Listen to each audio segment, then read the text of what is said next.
సర్లే ఈ రోజు మంచి రోజు. సర్లేండి. ఈ రోజు చాలా మంచి రోజే. సర్లే అన్నా కదా, ఎందుకని సార్లు చెప్తారు? నువ్వే కదా మొన్న గొడవ అయినప్పుడు మంచి రోజు చూసుకుని పుట్టింటికి వెళ్తానన్నా. చచ్చినోడా, మేము పుట్టింటికి వెళ్తే ఏం వస్తుందిరా మీకు? ఏం వస్తుందా?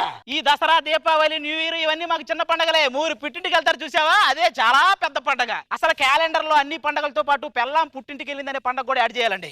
ఈ టీవీ వాళ్ళు ఆ పండగ కూడా ఈవెంట్ చేయాలండి. ఆ రోజు ఈ ఆడ లేడీస్ ఎవరు ఉండరు, ఓన్లీ నాగబాబు గారు సోలో జడ్జి. మా మగాళ్ళందరూ స్టేజ్ మీద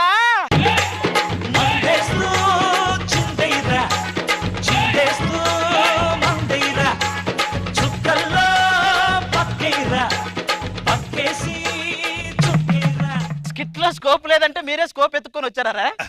అర్ధరాత్రి పూట డబ్బులు ఎప్పుడు పంచుతారనే వాటర్ లాగా ఎప్పుడు ఎక్కుదామని రెడీగా ఉంటారు. అంటే ఏంటి, మేము ఇంట్లో ఉంటే హ్యాపీగా ఉండరా? పెళ్ళాం ఇంట్లో ఉన్నా కూడా పండగ చేసుకోవడానికి నువ్వు ఏమన్నా అనసూయవా?